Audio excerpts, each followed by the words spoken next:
तेबियन त्रिशूल broadcasting network के शाम के पैगाम है आप हर की खिदमत में। अस्सलाम वालेकुम वरहमतुल्लाहि वबरकातुहू। नमस्कार, नमस्ते, खुद मेरा दोस्तों। आज की ताज़ा खबर दाखबलात सूरीनाम से हम आपके लिए निकालेंगे। मंगर है मई की 23 तारीख, द्रियंत तक मई हो चला। अगर आपकी ज़िंदगी के वास्ते आज खुशियाँ हैं तो मुबारकबाद, बधाइयाँ आपको दी जाती है। अगर गम हैं तो आपके गम में यकीनन हम लोग शरीक है। और ये खबर नीदरलैंड में रेडियो संगम लोगों तक भी ताज़ा पहुँचाते रहते हैं। बताई जाती है आज की खबरों में कि कम्बियो कोर्स इस वक्त US डॉलर के लिए 7,65 है और एरो के वास्ते 8 तक हो चला। तो आप महसूस करते हैं कि रोज़ाना एरो का जो कोर्स होता है ये कोई दूसरा ढंग का होता। मतलब ये कि कल तो 8,45 तक था और आज 8 तक हो चला। तो ये बताई जाती है कि कोर्स भी अपना तरक्की कर रहा है। बहरहाल आज की ताज़ा खबरों में ये खबर आपके लिए जो बहुत अफसोस के साथ आपके सामने हम पेश कर रहे हैं, एनॉर्मस खादद और रुकविंदन, यानी कि कल ज़बरदस्त बारिश हुई। बारिश के मौसम है, आप जानते हैं कि बारिश के मौसम में तो हवा भी तेज़ी से चलता है और रुकविंदन यानी कि तेज़ी हवा ये सबब हुई है कि लंगा तबी के अंदरसरात के कोने पर बहुत सी मकान को नुकसानी हुई है और यहाँ पर तेज़ी हवा चलने की सबब से बहुत सी जगह पानी के नीचे हो गई है और बहुत सी नुकसानी लोगों को हुई है। यहाँ तक ये नौबत हुई है तेज़ हवा से दरख्त यानी कि पेड़ भी कितनी उलट गई है, जिससे लोगों को बहुत नुकसानी हुई है। बहुत अफसोस की बात है दोस्तों। और बताई जाती है कि इसी सिलसिले में aannemings bedrijf द्वारका जो है लोजिंग लेदिंग सरे आत कोस्टलोस अप, यानी कि aannemings bedrijf द्वारका जो है, देखो भैया कितना अच्छा इंसान है जिसके अंदर इंसानियत है। औरों के लिए इनको भी अफसोस होता है, यानी कि औरों के लिए इनकी दिल में मोहब्बत होता है। जो दुख होता है लोगों को तो ये समझता है कि इनका समस्या भी है। तो लेदिंग सरियात का जितना लोसिंग है ये आदमी अपनी मशीन से यानी कि अपने पोकलाइन से यानी मशीन से ये तमाम के तमाम लोजिंग साफ़ कर रहा है बगैर कोई पैसा से। ज़्यादा बारिश होने की सबब से मैंने बताएं, तेज़ी हवा की सबब तमाम की तमाम बहुत सी जगह जो कंडाल वगैरह है, रास्ता भी है पानी के नीचे हो गया है।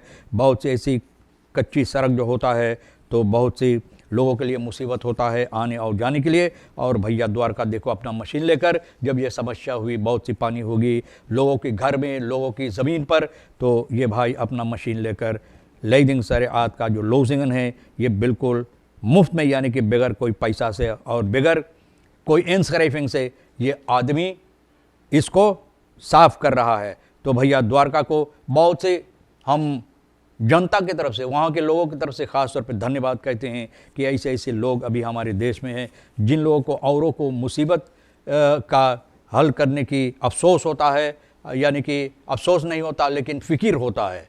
जो औरों को मुसीबत जब होता है तो उनको फ़िक्र होता है उनको हल करने के लिए। तो भैया ज़रूर एक बार फिर धन्यवाद आपको। मीनाओ कोप्त लोयालिते दूर दरबे कॉम्बे मार्ग। तो बताई जाती कि देखो भैया यहाँ aannemings bedrijf द्वारका भैया बिल्कुल मुफ्त में बगैर कोई पैसा से। और देखो मिनोस ये जो मिनिस्टेरी है यानी लोयालिटेट की इन लोगों की तरफ जो झुका हुआ है कॉम्बे मार्ग के पास और ज़्यादा दाम में अपना सामान को ख़रीदारी कर रहा यानी कि ख़रीद रहा है। और जबकि जनता के ऊपर मुसीबत है और जनता बहुत मुसीबत से इस देश में यानी कि हालात को झेलते हुए, मुसीबत की हालात झेलते हुए अपना ज़िंदगी को गुजारने की कोशिश कर रहा है। जो हालात सरकार की तरफ से पैदा किया गया है ना, तो बताई जाती है कि बहुत से ऐसी समस्या है, बहुत से ऐसे अफसोस की बातें हैं जनता जो सामने पेश करता है, लेकिन ऐसा लगता है सरकार को कोई काम नहीं है, यानी कि इन लोगों का कोई फिक्र नहीं है समस्या जो है सूरीनाम के अंदर जनता का, इसको हल करने के लिए। इसके बजाय बताई जाती है कि बहुत से ऐसे लोग जो इन लोगों की तरफ झुकी हुई है ना, जो अच्छा तौर और तरीक़ होता है कोई खनिंग देने के लिए, किसी को पास सामान सरकार के लिए ख़रीदने के बजाय ना, खनिंग देने के बजाय ये किसी ऐसे व्यक्ति लोगों को, ऐसे बदरेब के यानी कि ऑब्दराक देते हैं, खैनिंग देते हैं, इजाज़त देते हैं सामान देने के लिए जो इन लोगों की तरफ से झुका हुआ है। तो ऐसा एक समस्या है कौम मार्ग के साथ भी। और आप देखते हैं, जानते हैं, तस्वीर भी रख दिया गया है सबूती के तौर पर कि फरकीसेंग से पहले कलीब देव सिंह जो कह रहा था कि वह खान नॉक फॉर 5 यानी कि 5 साल ये और चाहता है ताकि ये रखेरिंग के ज़रिए ये और ज़्यादा कमा सके ना। सभी को तो कमाना चाहता है, तो इनका कसूर न भी। जब रखेरिंग को कमाने की मौका देता तो भाई कौन नहीं कमाना चाहेंगे। तो भैया कमा रहे, तो इसलिए ये कहता था कि और 5 दिन नॉक 5, और इसलिए कि अपना फोरदेल यानी कि अपना फोरदेल इसमें से निकालने के लिए न, अपना खुदगर्जी के लिए इसमें निकालने के लिए ये आदमी का इरादा था। यानी कि कह रहा था कि 5 और हमको दे दे, 5 साल ये रखेरिंग ना बैठे तो 5 साल और हमको फ़ायदा होगा। और फोटो पर दिखा रहा है, दिखाई जाती है सबूती के तौर पर। आप देख रहे हैं, देखो भैया देसी बौतर से कितना ज़बरदस्त इनको क्या कहते हैं जप्पी दे रहा है ना, मतलब ओम हेल सिंह यानी कि इनको बरासा कर रहा है, कितना ज़बरदस्त। तो भैया बताई जाती है कि बहुत से ऐसे जो आत्मनिर्भर हमारे देश के अंदर ये लोग अब कोशिश कर रहा है ये समस्या, क्योंकि बहुत से ऐसे बार सरकार को ये बात सरकार के सामने रखते हुए और जज के ज़रिए लोगों भी ये कोशिश किया है, यानी कि इसमें औरों को फ़ायदा हो, मतलब ये कि औरों को काम दिया जाए सरकार के ज़रिए, जहाँ पर लोग को खैनिंग मिले यानी कि इजाज़त दिया जाए सामान देने के लिए। तो सरकार की तरफ से और जो कानून है, कानून वालों की तरफ से तमाम के तमाम इन लोगों का जो शिकायत होता है, जो जज के सामने कानून के सामने पेश किया जाता है, हटा दिया जाता है, इस पर लोग गौर नहीं करते हैं। तो अब लोग फिर कोशिश कर रहा है यानी कि कानून के ज़रिए ये समस्या को सामने लाने के लिए। अब देखो इसमें क्या बात होता है। और एक आदमी जो एक ऑन्टरप्रेन्योर है, दागब्लाद सूरीनाम से ये बात बोला है, जो अपना नाम नहीं लेना चाहते हैं, और कहा कि ये समस्या ये लोग फिर कानून के सामने पेश करने वाले हैं कि ऐसा नहीं हो सकता सिर्फ एक ही को मिले, और कितने बदरैफ है ना। यहाँ पर उन लोगों को भी काम होना चाहिए, खैनिंग होना चाहिए। पुलिसमान आन खाउदन वीकस दिफ्ताल। अब देखो पुलिसमान भैया, सिपाही जिसको सुरक्षा देना चाहिए जनता को, वही चोर होता है ना, वही चोर निकला। एक आदमी का ब्रोंफिट चोरी किया ना, तो ये आदमी CM जो है सिपाही CM इतवार को फेसबुक पर ना इसको करीबन 11:30 बजे पकड़कर सिपाही बंद किया है, क्योंकि ये फेसबुक पर रखा कि एक ब्रोंफिस बेच रहा है। और जब एकना ये देखा तो इस अपना ब्रोंफिस को एकदम पहचान गया और इस आदमी से आसपराग किया कि ये ब्रोंफिस खरीदना चाहते हैं, और एकदम सिपाही को इतला किए। और सिपाही को इतला करने के बाद उनके पास गए और सिपाही यहाँ पर पहुँचा तो ये आदमी को वैदम बॉस ब्रुख के पास इस आदमी को, ये सिपाही को, ये चोर सिपाही को ना, वैसे तो चोर सिपाही होता है ना, सिपाही जो चोर को पकड़ता है, लेकिन ये सिपाही तो खुद चोर है, चोर सिपाही है। तो ये चोर सिपाही, इसको चाहिए इसी जगह पर डाल देने के लिए, कभी ये काम ना, इनको बहुत फिंसी यानी कि इनकी नौकरी से खारिज कर दिया गया। बहुत अच्छा काम है, तब जाओ चोरी करो और चोरी कर करके अपना ज़िंदगी गुजारो।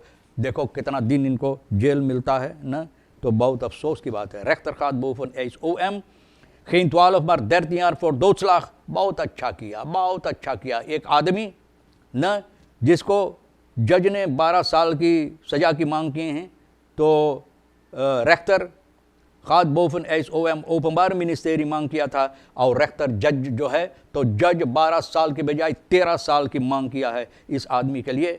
और आफ्टर जो 4 RS में काटा है वो निकाल करके ना, क्योंकि ये आदमी ठाकुरदीन जिसका नाम है सिखलिन वेनहार्ट, इनको ये सज़ा सुनाए संजय कुमार ठाकुरदीन, इनको 12 साल के बजाय 13 साल दिया है। फरवरी की 7 तारीख 2016 में एक तेज़ चाकू या तेज़ चीज़ लेकर, हथियार लेकर, और वो है एक दूसरा आदमी को 27 साल का मोरेनो मेनाल्स को इस तरह से भौंका कि आदमी दम तोड़ दिया है। अस्त्र नियामत इनकी तरफदारी में लड़ रहा था, लेकिन फिर भी जज बोला, रेख्तर बोला कि नहीं 12 नहीं 13 साल। ओपनबार मिनिस्टेरी 12 मांगा और जज इनको 13 साल को सज़ा सुनाए हैं।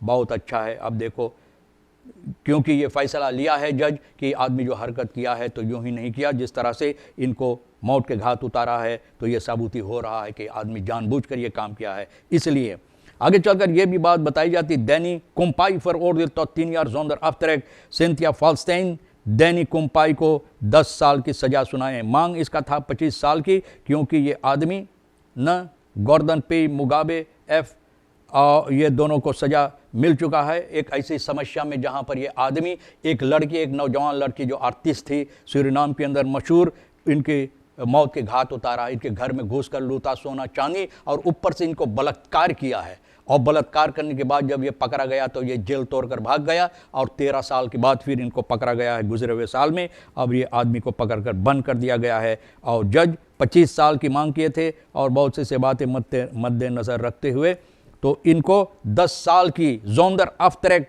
बगैर जो सज़ा आगे से ये गुजारे हैं, यानी कि सिपाही की निगरानी में, तो बगैर उसको निकालते 10 साल की सज़ा इनको सुनाई गई है। और 22 जुलाई 2015 में ये आदमी जब भागा है तो इनको 10 साल की सज़ा है। अब 10 साल जाए वहीं जेल में काटे सूते और वहीं पर अपना दिन और अपना रात और अपना बरस और अपना महीना जो है वहीं पर अब गुजारे। देखो वहाँ से फिर आदमी बनकर या और बड़ा जानवर बनकर निकलता है। बहरहाल दोस्तों, ये भी बात बताई जाती है आज के अखबार के ज़रिए कि 12 ईयर सेल फॉर दोदslag सिखलिन वेनहार्ट। देखो आज न बहुत सी लोगों को सज़ा सुनाई गई। हमारे देश के अंदर हालात जो है ये लापरवाही की सबब से, और कानून जिस तरह से काम करता है, कानून की लापरवाही से ऐसा होता है कि सिखलिन वेनहार्ट दिलानो देख खराफ को इनको 12 साल की सज़ा सुनाए हैं और फॉरवर्ड की रेख्तर प्सिकोलॉगिस बखलेदिंग इनके मांग किए थे और ये मद्देनज़र रखते हुए तो 25 साल की इनको सज़ा होना चाहिए था, लेकिन इन बातों पर मद्देनज़र रखते हुए तो इनको 12 साल की सज़ा सुनाई गई है। 33 साल की अंद्रेई जाको को देर तक अगस्त साल 2014 में ये आदमी इनको मौत के घाट उतारा। इस तरह से मारा कि ये आदमी बिल्कुल एक ही दम तोड़ दिया है। बहुत अफसोस की बात है दोस्तों, ऐसी हरकतें हमारे देश के अंदर होता है। और ख़बरों में आपको यह भी बताई जाती है कि बहुत से लोग को इस वक्त में जिस तरह से यानी कि हवा तेज़ी से चलता है तो आप सावधान हो जाइए, आप इन बातों पर गौर करें और अपना सामान जो है, अपना चीज़ जो इसको हिफाजत करने की कोशिश करें ताकि और कोई बड़ा मुसीबत ना हो, क्योंकि ये तेज़ी हवा चलने की सबब से न सिर्फ लोगों को नुकसान हुई, बहुत सी जगह पर बिस्तरों गिर गया था, यानी कि स्ट्रोम बिजली बत्ती नहीं था और लोग अंधियार में थे कुछ घड़ी तक, कुछ वक्त तक। और खुशी की बात है कि फिर से स्ट्रोम उन लोगों को मिल गया है, तो आप सावधान रहना। आने वाले दिनों में भी ये हरकत यानी कि तेज़ी हवा चलने वाले हैं, तो आप बच कर रहना। आप सभी को हम शुक्रिया अदा करते हैं आज की खबरें सुनने के लिए, और जो आपकी काम लायक है तो ले लेना, जो नहीं तो भैया वहीं फिर प्रोबाग में डाल देना आप हर एक को। और राज को भी ख़ास तौर पे जो ये प्रोग्राम हमारे लिए तैयार करते हैं, तो भैया राज को हम अपने दिल की गहराई से शुक्रिया अदा करते हैं। खुदा हाफिज़, नमस्कार, अस्सलाम वालेकुम, खुद में